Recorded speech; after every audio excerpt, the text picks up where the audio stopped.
안녕하세요. 오늘도 사연살롱을 찾아주셔서 감사합니다. 저는 서울에 살고 있는 결혼 8년차 여자입니다. 꽤 길다면 길다고 할 수 있는 결혼 생활 동안 이렇게 제가 라디오에 사연을 보내게 될 줄은 꿈에도 몰랐어요.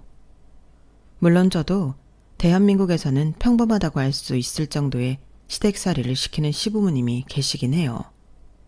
하지만 결혼 2년차를 넘어서면부터 시부모님을 일일이 상대하고 일일이 스트레스 받으면 저만 손해라는 걸 깨닫고 어느 정도 유연하게 대처하고 무시할 건 무시할 수 있는 스킬이 생겼다고 해야 할까요?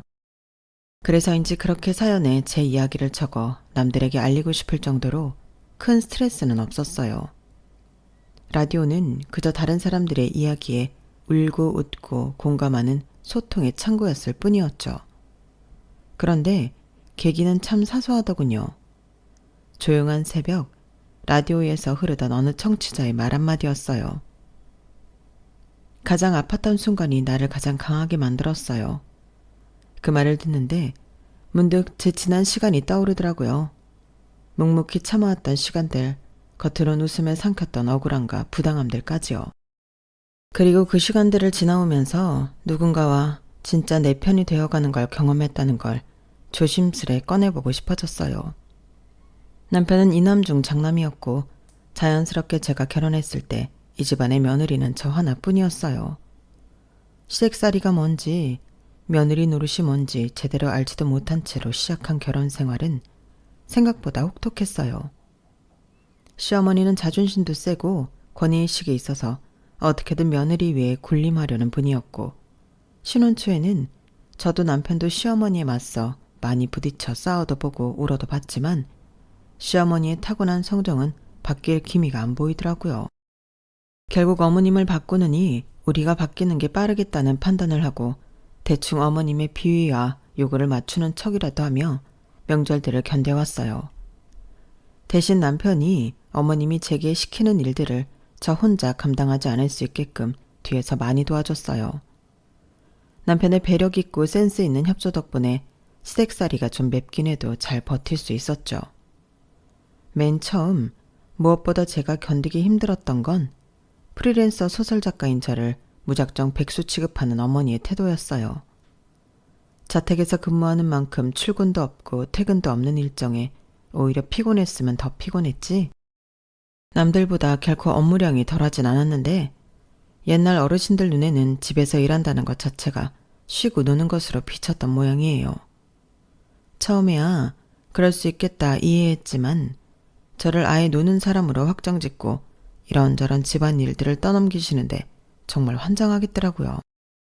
다른 건 몰라도 그것만큼은 바로잡을 필요를 느껴서 정말 열심히 싸웠던 것 같아요. 남편까지 합세해서 싸우니 어머님도 나중엔 깨갱하셔서 일적인 부분은 더 이상 건드리지 않으셨어요. 하지만 겉으로 건드리지 않았을 뿐 내심 속으로는 제가 집에서 노는 사람이라는 인식을 끝내 바꾸진 않으셨던 것 같아요. 그걸 깨닫게 된 건 도련님이 결혼을 하시면서부터였죠. 도련님은 지인 소개를 통해 2년 정도 연애해온 여자가 있었는데 수학과를 개원한 의사라고 들었어요. 와, 그럼 우리 집에 의사가 들어오는 거야? 도련님 능력 좋은데? 어머님 아버님 엄청 좋아하시겠다. 나도 그럴 줄 알았는데 의외로 그렇지도 않더라. 뭐? 설마 안 그런 척 하시는 거겠지. 남편 말론 아니라고 하는데 세상 어느 부모가 자식의 배우자로 의사를 데려오는데 싫어할까 싶었어요. 그런데 동서를 처음 만나기로 한 날 우연히 어머님 아버님께서 나누는 대화를 듣고 그 말이 사실이란 걸 알게 됐죠. 아유, 의사 며느리라고 다 오냐오냐 할 거라 생각한다면 착각이야. 명예 있고 돈 잘 벌면 뭐 그 돈 벌어다 우릴 줘? 의사인 인간들 다 제 잘난 맛에 살고 사람 깔보기 일수인데 우리 집은 그런 거 안 통해. 당연하지. 당신도 며느리한테 괜히 기죽지 말고 집안 기강 제대로 잡아. 초장에 기를 확 잡아놔야 안 기어오른다니까. 지가 아무리 의사 며느리래 봤자 시어머니 이기는 며느리는 내가 본 적이 없어. 그 말을 듣고 처음엔 이해가 안 됐어요. 아직 만나보기도 전인 동서를 벌써부터 저렇게 뒷담화하듯 까는 건지 아니면 뭔가 도련님에게 들은 게 있어서 저러시는 건지요. 전자로 생각하기엔 너무 시부모님께 실망스러운지라 자연스럽게 생각은 후자로 옮겨졌죠. 뭔가 도련님이 동서에게 잡혀 산다거나 똑똑하고 의사라는 이유로 잘난 척하고 까다롭게 구는 사람이려나 싶은 생각이 들었죠. 그렇게 생각하니 저까지 덜컥 겁이 나더라고요. 시부모님한테 적응하는 것만 해도 오랜 기간이 걸리고 힘들었는데 설마 또 상전처럼 모셔야 하는 기센 동서가 들어오는 걸까 싶어 너무 걱정이 되더라고요. 하지만 약속 시간이 다가와 막상 만나본 동서는 상상 속 까탈스러운 의사와는 정반대였어요. 처음 뵙겠습니다. 안녕하세요. 깔끔한 셔츠에 치마를 입고 온 동서는 밝게 잘 웃는 서글서글한 인상이었어요. 형님 좋은 분이시라고 이 사람한테 얘기 많이 들었어요. 나이 차이가 많이 나지는 않는다고 들었는데 친하게 지냈으면 좋겠네요. 앞으로 잘 부탁드려요. 동서는 처음 만난 자리에서도 어색하지 않게 분위기를 이끌 줄 아는 사람이었어요. 아우, 네가 유림이구나. 안녕? 내가 작은 엄마야. 어쩜 이렇게 작고 귀엽게 생겼을까? 형님, 한번 안아봐도 될까요? 식사 시간 내내 싹싹하게 말도 잘 붙이고 예의도 바른 데다 제 딸도 진심으로 예뻐해주는 모습에 첫 만남부터 동서에게 편안함과 호감을 느꼈어요. 남편 역시 저랑 비슷하게 느낀 모양인지 집에 돌아가는 내내 동서 칭찬을 아끼지 않더군요. 진수 걔가 전에 사귀던 애인들은 진짜 이상한 사람들만 데리고 왔었는데 결혼한다고 데려온 사람은 진짜 괜찮은 사람을 데리고 왔네. 예의도 바르고 사람이 선해 보이더라. 그치, 나도 그렇게 느꼈어. 어찌나 싹싹한지 원래 알고 지내던 사람 마냥 편하더라. 어머님 아버님도 기센 며느리 들어올까봐 걱정하시던데 잘 됐어. 마음에 들어 하시겠다. 저 조건에 저 성격이라니. 에휴, 우리 엄마 아빠는 모르겠다. 당신도 알잖아. 워낙에 우리 엄마가 까탈스럽고 경계하는 성격인 거. 남들 같으면 저런 사람이 식구로 들어오면 두 팔 벌려 환영할 텐데 우리 부모님은 모르겠어. 나도 자식이지만 이해가 안 될 때가 더 많다니까.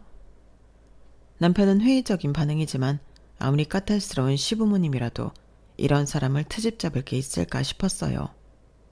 그런데 도련님이 결혼하자마자 어머님은 정말 기다렸다는 듯 제게 말씀하셨어요.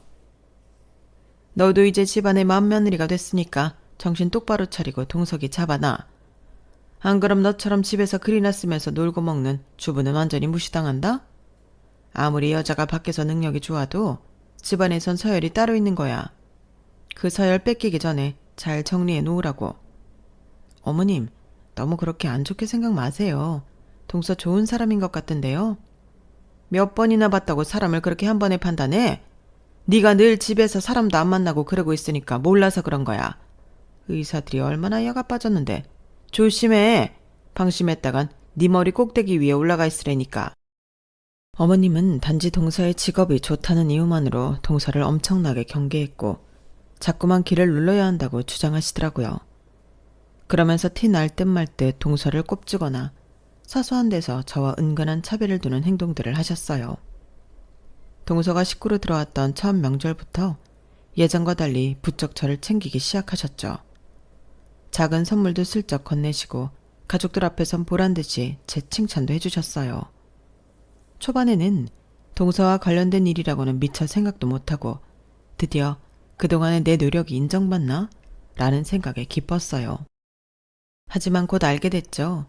그게 저를 향한 애정이 아니라 동서를 견제하려는 계산이라는 걸요.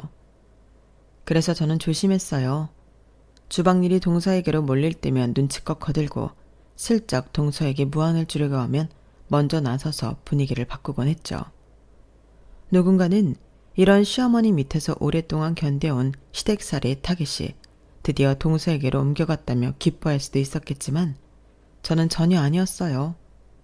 그 부당함과 억울함, 불쾌함을 절절히 아는 걸로도 모자라 동서처럼 사람 좋고 조건까지 좋은 여자가 고작 이런 집안에 남편 하나 보고 시집와서 왜 저런 대접을 받고 살아야 하는지 같은 여자로서 전혀 이해도 공감도 안 되더라고요.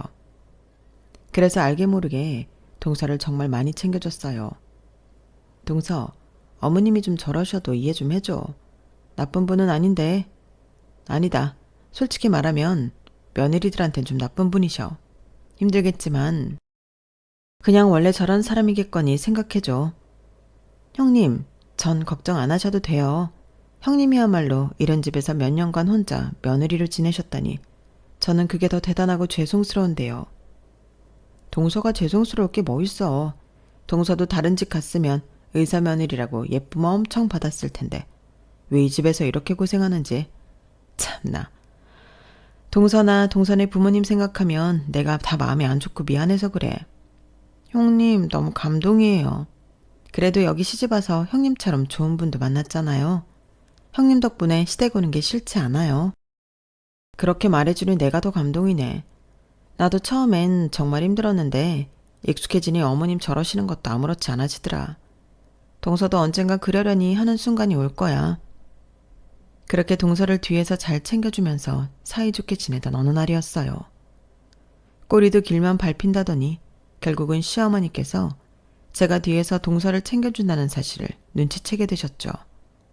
하지만 그게 시어머니에게 배신감이 들게 할 정도로 큰일은 아니었어요.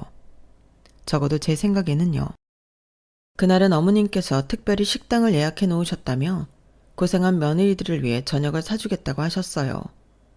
좋은 식당이긴 했지만 어쩐지 어머님께서 누가 어디에 앉을지까지 다 정해놓은 것 같았어요. 룸으로 되어 있는 공간 가운데 넓은 원탁 테이블이 있었고 어머님은 식구들이 들어오는 족족 자리를 지정해 주셨어요. 그리고 며느리 둘만 남았죠. 하나는 누가 봐도 푹신한 식당 의자였고 하나는 보조 의자였어요.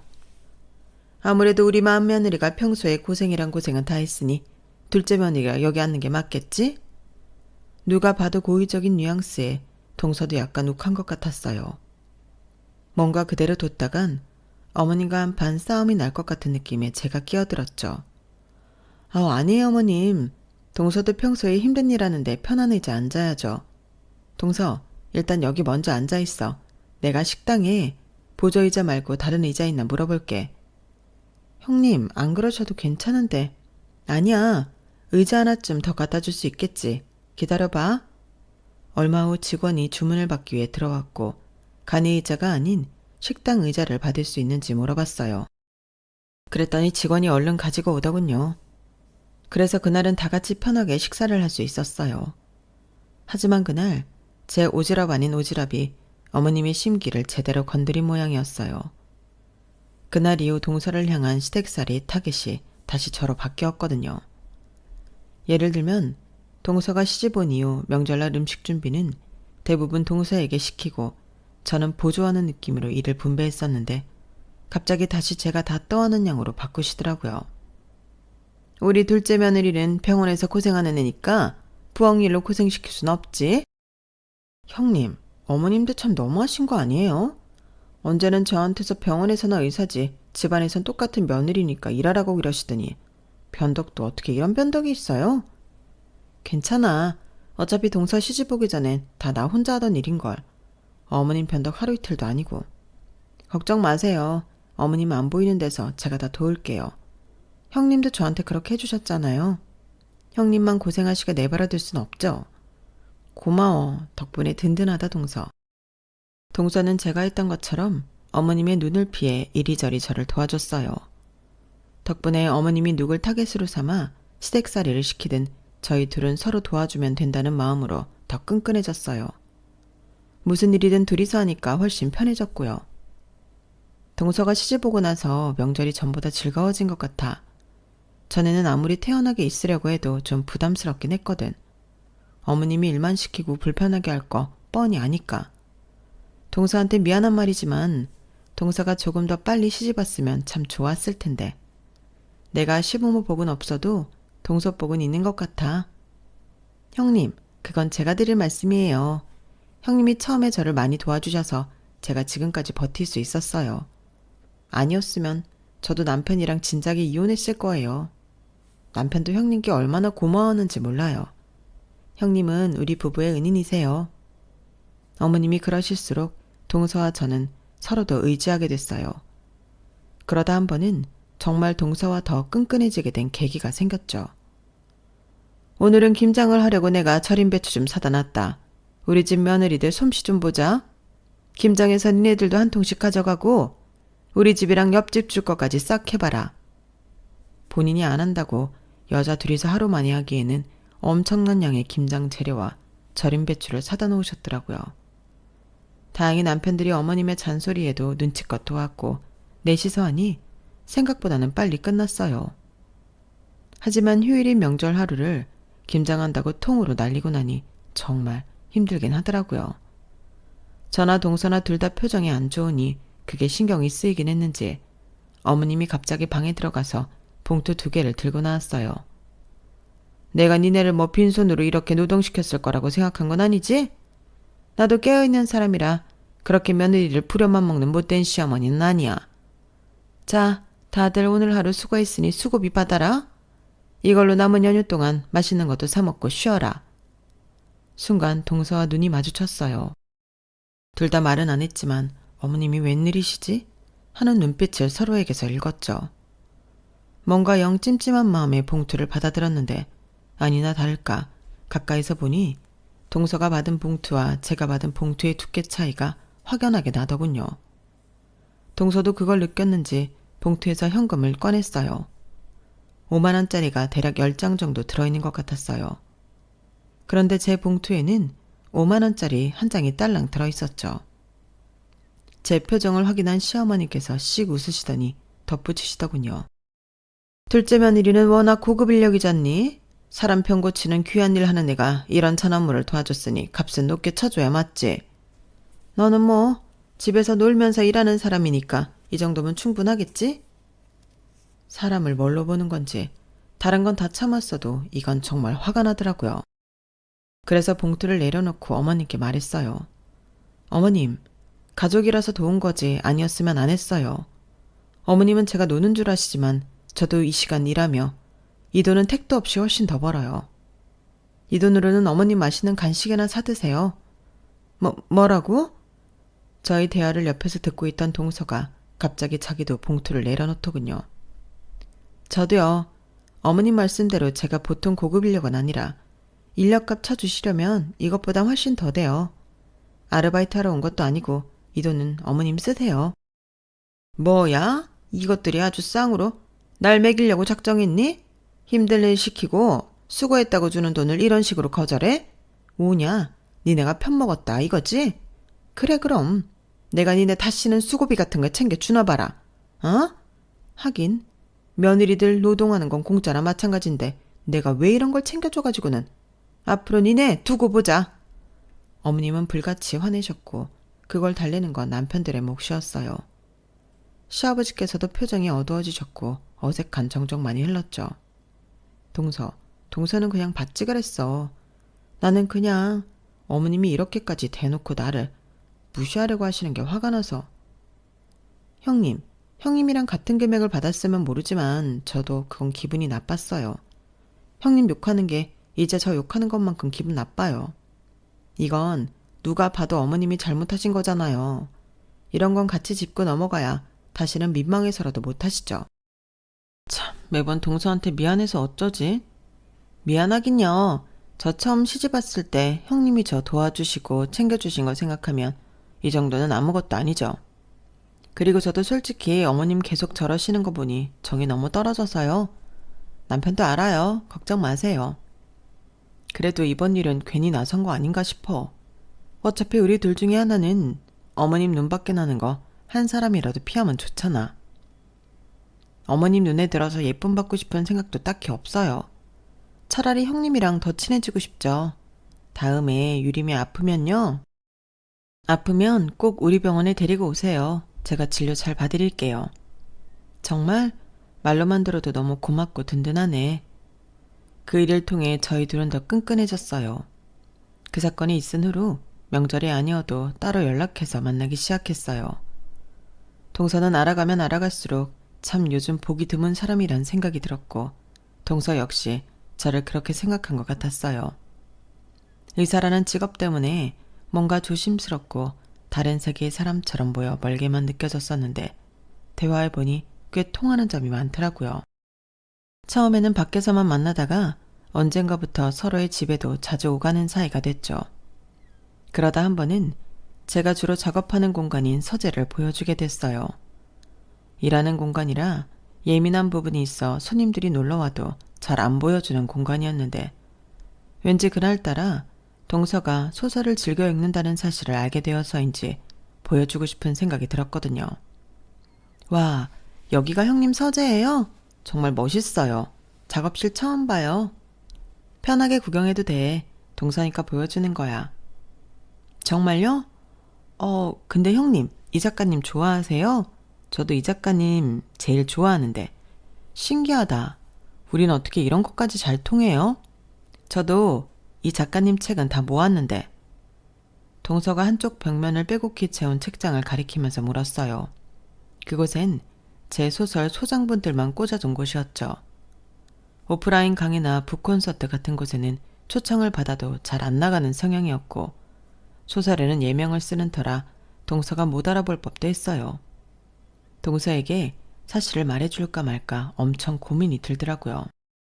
뜸을 들였더니 오히려 이상한 걸 먼저 눈치챈 건 동서였어요. 그래서 말을 안 해주고 넘어가기 어려운 상황이 됐죠. 사실은 그 작가가 나야. 네? 거짓말. 정말이에요? 사실대로 고백하니 동서가 기함을 하며 놀라더군요. 정말이야. 이런 걸 뭐하러 거짓말을 하겠어. 아니 그러게 아니라 너무 안 믿겨서 그래요. 사실은 제가 이 작가님 소설 보면서 지겹고 힘든 의대 시절을 버텼거든요. 근데 이 작가가 형님이라니. 진짜 실제로 만나보다는 상상조차 못 해봤는데. 정말? 동서가 그랬다니 그게 더 안 믿기는데? 안 믿기기는요. 형님 소설들이 얼마나 재밌는데요. 와, 그러면 다음에 제가 갖고 있는 책 가져올 테니까 사인해주세요. 네? 저 진짜 좋아해요. 그럴 거 없어. 나한테 책 많으니까 선물로 줄게. 동서가 힘든 의대 시절을 제 소설로 버텼다니 정말 기분이 좋더라고요. 갖고 있던 소장본에 사인을 해서 주니 동서의 얼굴에 마음감이 교차하더군요. 그런데 형님, 왜 오프라인에는 얼굴을 안 비추세요? 저 정말 만나보고 싶었는데. 이런 식으로 가족이 돼서 만날 줄은 꿈에도 상상 못 해봤어요. 그런 데는 좀 부끄럽기도 하고 신상이 알려지는 것도 꺼려져서 시댁이 내 소설을 알게 되는 것도 싫고. 아, 어머님 맨날 형님 보고 집에서 논다고 구박이나 하는데 이렇게 대단한 분인 걸 알아야 하는데. 근데 시댁 식구들이 내 소설 보는 건 싫은 그 마음 뭔지 알겠어요. 그날은 하루 종일 동서와 제 소설에 대한 이야기를 나눴어요. 제일 좋아하는 작가였다는 말이 예상하는 말은 아니었는지 정말 눈을 반짝반짝 빛내면서 궁금했던 것들을 질문하더군요. 덕분에 저도 오랜만에 누군가와 제 작품에 대해 이렇게 긴 이야기를 했던 것 같아요. 늘 혼자 하는 일이라 외로웠는데 동서 덕분에 외롭지 않은 느낌이 들었죠. 솔직히 여기서 더 친해질 줄은 몰랐는데 남편도 잘 모르는 제 일에 대해 공유할 사람이 있다고 생각하니 동서가 더 애틋하고 편안해지더군요. 동서와 웬만한 단짝 친구보다 더 친하게 교류하게 되었을 때쯤이었어요. 어머님 생신날 가족이 모여 축하하는 자리를 갖기로 했는데 어머님이 그날따라 부쩍 피곤해 보이시더라고요. 거실에 앉아 계시다가 갑자기 손을 떠시고 얼굴이 창백해지기도 했죠. 어머님, 어디 불편하세요? 예사롭지 않은 느낌에 다가가서 여쭤봤지만 어머님은 평소처럼 퉁명스럽게 내뱉으셨어요. 신경 쓰지 마라. 나는 뭐 매일 팔팔해야 하니? 나이도 들었는데 피곤한 날도 있는 거지. 원래 이 정도쯤은 그냥 넘긴다. 그냥 피곤하셔서 그런 거죠. 뭔가 불편해 보이셔서 걱정돼서 여쭤봤어요. 그 말을 듣고 동서가 조용히 제 옆으로 다가왔어요. 직업이 의사라 그런지 아무래도 더 예민하게 반응하는 것 같았어요. 어머님, 가슴이 답답하세요? 숨이 차시진 않고요. 뭘 이 정도 가지고 호들갑이야. 왜? 니네 둘 다 내가 죽을 병이라도 걸렸음 싶냐? 무슨 말씀을 그렇게 하세요. 어머님 연세에 건강 이상 생기면 바로 알아보는 게 좋으니까 그렇죠. 아이고, 명이나 합셨네. 명이나 합셨어. 의사라고 오냐오냐 해줬더니 지금 내 앞에서 잘난 척하는 거냐? 동네의 새끼들이나 진찰하는 네가 뭘 안다고. 어머님, 진료에 노인이 어딨어요. 그래도 우리 식구 중에 의사가 있으니 얼마나 든든해요. 아니 내가 괜찮다는데 왜 니들이 더 난리야? 그냥 컨디션이 안 좋아 그런 거니까 좋은 날 분위기 망치지 마라. 걱정해주는데 공격적으로 나오니 동서도 순간 욱한 것 같았어요. 그랬더니 재빨리 동서의 어깨를 두드렸죠. 진정하더군요. 동서가 참아. 오늘 어머님 생신이잖아. 이런 날 아픈 얘기 꺼내기 싫으신 걸 수도 있어. 아니 그래도 그렇지. 그럼 그냥 됐다고 하고 말 일이지. 저한테 명의 납셨다느니 애새끼 진료나 한다느니 할 건 뭐예요. 그치. 어머님이 그건 심했어. 오늘은 건드리지 말자. 내가 괜히 얘기 꺼내가지고. 동서까지 안 좋은 소리 듣게 했네. 미안해. 형님이 미안할 게 뭐가 있어요. 어머님 폭언하는 거 듣는 거 하루 이틀인가? 오늘은 걱정해서 그런 건데 사람 무한준이 화가 나서 그랬어요. 그런데 말이야 동서가 보기엔 어머님 상태 어때 보여? 정말 저대로 병원에 안 가셔도 될까? 몰라요. 가시든지 말든지. 저희한테 부정도 못할 정도로 아프기 시작하면 가지 말래도 알아서 갇히겠죠 뭐. 그땐 뭐 돌이킬 수 없어질지도 모르겠지만. 동선이 완전히 악에 바친 것 같았어요. 저 역시 그 감정이 뭔지 충분히 알았지만 아무래도 사람 건강에 달렸다 보니 신경이 쓰이더라고요. 그러지 말고 동서, 그래도 어머님이 나보단 동서 얘기를 더 귀 기울여 듣지 않으실까? 검진 받아보라고 얘기해주면 어때? 애들 진료나 보라는데 제 말 듣겠어요? 그래도 오늘이야 날이 아니라 쳐도 다음에 말씀드리면 듣겠지. 어머님 안색이 안 좋아도 너무 안 좋잖아. 그건 동서가 더 잘할 거 아냐. 네, 사실 저번 모임 때부터 어머님 이상한 건 눈치채고 있었어요. 오늘 보니까 더 확실하네요. 의심되는 것들이 몇 가지 있는데 정확한 증상을 말씀을 안 해주시니 섣불리 말씀도 못 드리겠고. 일단 오늘 지나고 제가 다시 연락드려 볼게요. 고마워 동서. 동서가 있으니 얼마나 든든한지 몰라. 그리고 몇 주 뒤 동서가 연락을 주더군요. 형님, 어머님 승모판막 역류증 가능성이 크다고 나왔어요. 다행히 그쪽 분야에 아는 지인이 있어서 그나마 가까운 날짜로 수술 스케줄 힘들게 땡겨서 잡았어요. 어머 정말? 잘됐다. 동서가 정말 힘을 많이 써줬네. 다른 사람도 아니고 형님 부탁이니까요. 아시죠? 형님 아니었으면 저 굳이 이렇게까지 안 했어요. 어머님이 그걸 아셔야 하는데. 괜찮아. 우리가 뭐 알아봐 달라고 그러나. 그냥 가족이 건강해야 우리도 좋잖아. 그래도 형님은 천사세요. 저보다 형님이 당한 게 훨씬 많으시잖아요. 저 같으면 싫은 소리까지 들어가면서 절대 이런 부탁 안 했을 텐데. 동서가 알아줬으면 됐지. 나한테 더 소중한 사람들만 내 마음 알아주면 돼. 형님. 하지만 그땐 몰랐어요. 이렇게 두 며느리가 마음 쓴 결과가 겨우 이 정도 대접일 줄은요. 어머님은 본인이 아프다는 사실을 알고 나서는 더 예민하게 구셨어요. 원래도 말씀을 예쁘게 하는 분은 아니었지만 보다 거칠어진 언행은 덤이었죠. 저 연세에 건강이 안 좋다고 하니 얼마나 심란하실까 이해해 보려고 해도 저도 사람이니 그게 안 되는 날이 있잖아요. 그날이 바로 그런 날이었어요. 명절이었고 주방에서 쌓여있는 설거지를 하고 있었어요. 어머님은 의사 며느리 덕에 수술 일정을 빨리 잡았다는 생각 때문인지 동서는 이제 더 이상 건드리지 않고 제가만 일을 시키더군요. 설거지를 절반쯤 마쳤을 때 동서가 슬쩍 다가와 물 한 잔 주며 말했어요. 형님, 여기서부터 제가 할게요. 이제 쉬세요. 유림이도 심심해해요. 동서 나름대로 어머님이 안 보는 틈에 다가온 것 같았지만 주방에서 둘이 꼭 붙어 속닥이는 걸 본 어머님께서 다짜고짜 소리를 치셨어요. 야, 니네 둘이 붙어서 무슨 얘기를 그렇게 비밀스럽게 해? 동서는 열이 확 오른 얼굴로 뒤도 돌아보지 않은 채 설거지를 시작하더라고요. 그걸 본 어머님이 더 목소리를 높이며 저희에게 다가왔죠. 야, 네가 얘 설거지하라고 시켰어? 의사가 무슨 설거지를 해? 집에서 노는 네가 해야지. 동서를 시켜? 그러더니 제 손목에서 고무장갑을 확 벗겨내더니 그걸로 제 뒤통수를 소리나게 탁 때리셨어요. 그 순간 주방 안 공기가 얼어붙었어요. 손끝에 저리 타고 뒤통수에서 뜨거운 느낌이 올라오는데도 사람이 너무 놀라니 얼어버리더군요.